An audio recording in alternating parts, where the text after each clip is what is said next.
एक बार फिर से सुमन की चीखों से गूंज उठा। लेकिन आज की रात सुमन की चीखों को सुनने वाला वहां पर कोई भी नहीं था। अगर वहां पर कोई मौजूद था तो बस हरिया, जो कि अब एक भेड़िए में बदल चुका था। सुमन के बालों को पकड़कर घसीटते हुए वो जंगल के बीचों बीच एक जगह पर ले जा रहा था। अगली सुबह गांव में। अरे भाई, पता नहीं क्या बात है, अपने गांव का हरिया किसान और उसकी पत्नी सुमन दोनों गायब हैं। दोनों का कोई अता पता नहीं। अरे कैसी बातें कर रहे हो भाई, ये कब हुआ है? अरे पूरे गांव में खबर फैली पड़ी है। कल रात को दोनों खेत की तरफ जा रहे थे, लेकिन लौट कर आए ही नहीं। तो हो सकता है अपने खेत पर होंगे। पूरा गांव ढूंढ कर आया है भाई। जानते हो क्या मिला वहां पर? क्या हुआ भाई? क्या मिला? बताओ हमें क्या मिला? अरे हरिया की पत्नी सुमन के कपड़े पड़े हुए थे।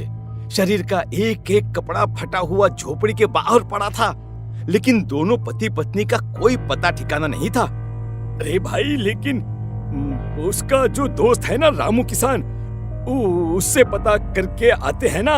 अब तक तो दोनों साथ ही खेत पर जाया करते थे। हाँ, हमें उसके घर जाना चाहिए भाई। चलो वहाँ चलते हैं, चलो। वो सारे लोग रामू के घर पर पहुंचते हैं। रामू अपने घर के बाहर बैठकर हुक्का पी रहा था। आज सारे के सारे लोग टोली बनाकर मेरे घर क्यों आ रहे हैं? क्या कोई मर गया क्या भाई? अरे कैसी बातें कर रहे हो? तुम्हारा सबसे अच्छा दोस्त हरिया और उसकी पत्नी गायब है और तुम यहाँ बैठकर हुक्का पिए जा रहे हो हैं? रामू ने अजीब सी नजरों से उन सब गांव वालों की तरफ देखा, जिसकी वजह से वो लोग एक बार के लिए डर गए। गायब है? अरे गायब नहीं है, मुक्ति मिल गई है। उन दोनों को मुक्ति मिली है। इस दुनिया में आकर हर इंसान पाप करता है और उसे उसके पापों के लिए मुक्ति मिलना बहुत जरूरी है। अरे ये कैसी बहकी बहकी बातें कर रहे हो भाई हैं? और इसका चेहरा अजीब सा क्यों लग रहा है? लगता है दोस्त के मरने का गम बैठ गया है।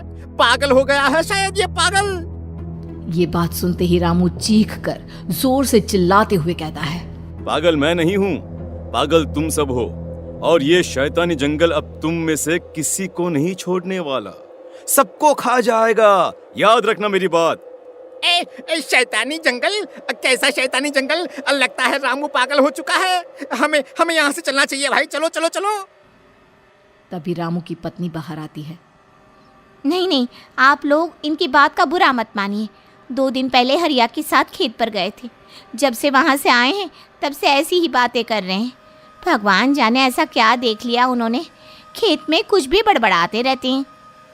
लेकिन गांव के लोगों ने कमला की कोई बात नहीं सुनी और वो सब वहां से चले गए। रात अब धीरे धीरे ढलने लगी थी।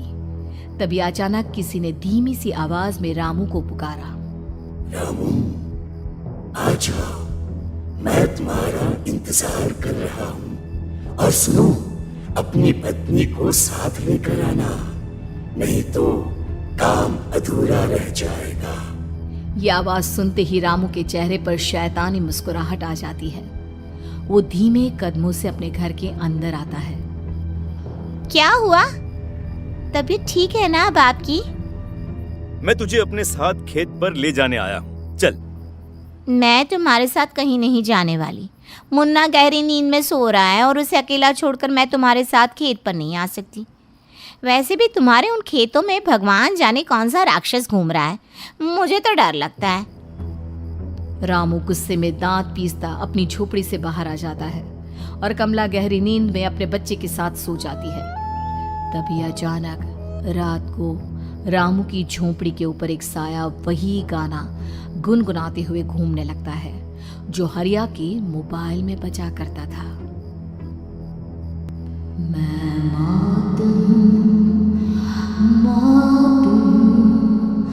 मौत जो पसरी है चारों ओर, जो आएगी कहीं से भी।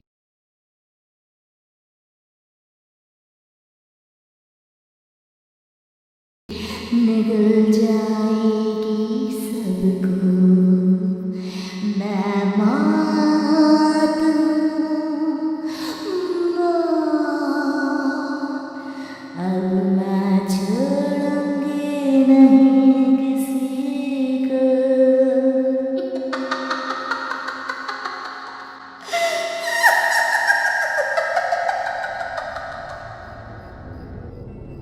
ये आवाज सुनकर रामू की पत्नी कमला की आंख खुलती है और वो देखती है कि उसका मुन्ना अपनी जगह से गायब था। कमला चीखते हुए बाहर दौड़ कर आती है। वहां पर उसने देखा कि रामू ने अपने बच्चे को झोपड़ी के बाहर एक पेड़ से उल्टा लटकाया हुआ था और उसका बच्चा चीख चीख कर रो रहा था। वहीं दूसरी तरफ एक साया बच्चे के ठीक नीचे आग जलाकर उसके चारों तरफ हैवानों की तरफ नाच रहा था। छोड़ दो मेरे बच्चे को। अरे क्या कर रहे हो तुम? शर्म नहीं आती तुम्हें अपने ही बच्चे को इस तरह मौत के हवाले करते हुए? अपना बच्चा? किसने कहा ये मेरा बच्चा है? अरे ये तो उस रामू की औलाद है, इस गांव के किसान रामू की, और मेरी दुश्मनी इस गांव के हर इंसान के साथ है। क्या? कैसी बात कर रहे हो तुम? और ये औरत कौन है? ये मेरे बच्चे को खा जाएगी। तभी अचानक से उस साया ने एक बेहद खतरनाक दिखने वाली औरत का रूप ले लिया और उसकी आंखों से आग निकल रही थी। सही पहचाना तूने। मैं तेरे बच्चे को खा जाऊंगी। अगर तू अपनी इस हैवान पति रामू के साथ जंगल नहीं आई तो मैं तेरे बच्चे को खा जाऊंगी। लेकिन क्यों? आखिर क्या चाहती हो तुम मुझसे? मुझे जंगल क्यों ले जाना चाहती हो? औरत बुरी तरह से ठहाके मार मार कर जोर जोर से हंसने लगी और साथ में रामू भी। ये तो तुझे वहां चलने के बाद ही पता चलेगा ना। अगर तू नहीं आई तो थोड़ी देर में तेरा ये बच्चा आग में जलकर मर जाएगा। चल जल्दी। नहीं नहीं, मेरे बच्चे को छोड़ दो। तुम जहाँ कहोगे मैं तुम्हारे साथ चलने के लिए तैयार हूँ। और उसके बाद उस बच्चे को झोपड़ी में लिटाकर आगे आगे वो साया चल रहा था और उसके पीछे पीछे रामू अपनी पत्नी के बाल पकड़कर उसे घसीटते हुए जंगल की तरफ ले गया। जंगल में जाने के बाद, कितनी खूबसूरत हो तुम। आज की रात बस तुम और मैं एक दूसरे के साथ रहेंगे। मुझे तुमसे बहुत डर लग रहा है। तुम्हें क्या हो गया है? तुम तो बिल्कुल ठीक थे। वो होगा जो हमारे बीच होना चाहिए। तो आओ आओ, अपने आप को मेरे हवाले कर दो। कमला ने डर की वजह से अपनी दोनों आंखें कसकर बंद कर ली थी। रामू ने बुरी तरह से चीख कर कमला से कहा, आंखें खोलो अपनी और मेरी तरफ देखो।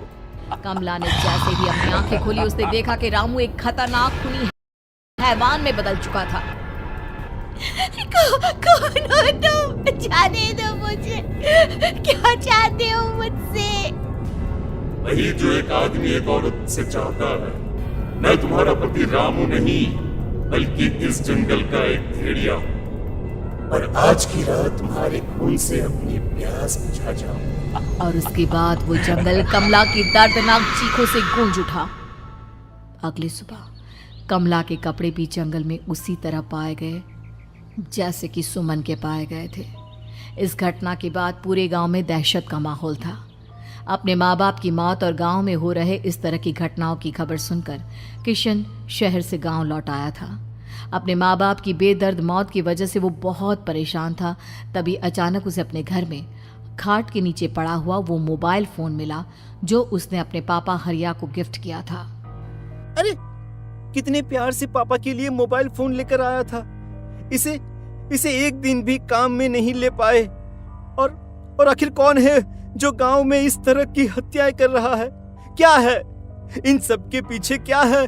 मुझे पता करना ही होगा, वरना एक दिन पूरा का पूरा गांव खाली हो जाएगा।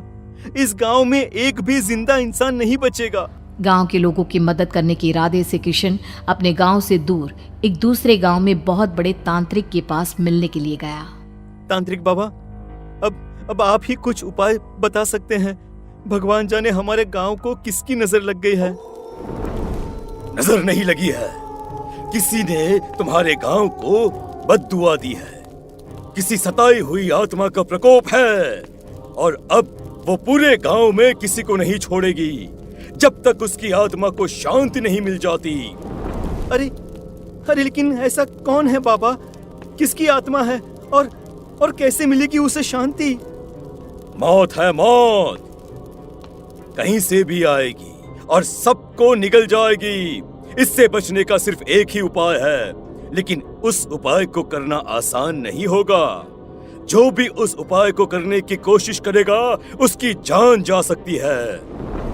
भले ही मेरी जान चली जाए, लेकिन मैं अपने गांव के लोगों की जान बचाने की पूरी कोशिश करूंगा बाबा।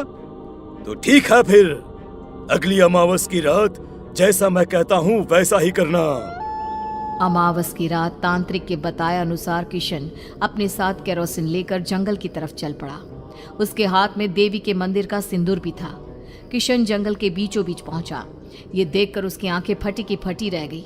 वहां एक उबलते पानी का तालाब था और कई लोगों की लाश लटक रही थी। किशन की माँ बाप की लाश भी वहीं थी। माँ, बापू, क्या हो गया? ये क्या हो गया? तभी वहां पर एक औरत और आदमी आते हैं। उन्हें देखकर किशन चौंक जाता है। गोपाल काका, आपकी तो 5 साल पहले मौत हो गई थी। और निर्मला काकी, आप? मौत तो हो गई थी, लेकिन तुम ये नहीं जानते कि हमारी मौत कैसे हुई थी। क्या कहना चाहते हैं आप? कुछ नहीं, बस ये जान लो कि अब इस गांव में कोई जिंदा नहीं बचेगा। लेकिन क्यों काकी? क्योंकि 5 साल पहले इन गांव वालों ने मुझे डायन बताकर पत्थर मार मार के मार डाला। मेरी कोई गलती नहीं थी। गांव का एक बच्चा क्या लापता हुआ, सारा इल्जाम मेरी पत्नी पे डाल दिया। और जब मैंने निर्मला की जान बचाने की कोशिश की तो मुझे भी मार डाला। आपके साथ ये बहुत गलत हुआ काकी, लेकिन आप जो कर रहे हैं वो भी सही नहीं है ना? तुम यहाँ से चले जाओ वरना तुम भी नहीं बचोगे। हमारी आत्मा पिछले 5 साल से मुक्ति के लिए भटक रही है। चले जाओ यहाँ से। मौका देखकर किशन सिंदूर उन दोनों के ऊपर डाल देता है। उनका शरीर जलने लगता है और वो भयानक तरीके से चिल्लाने लगते हैं। अगले ही पल किशन उनके ऊपर केरोसिन डाल देता है और वो दोनों जल जाते हैं। किशन अपने माँ बाप और दूसरी लाशों का अंतिम संस्कार करवाता है और अपने घर लौट आता है। लेकिन वो अभी भी इस बात से अनजान है कि मोबाइल अभी भी बज रहा था। मैं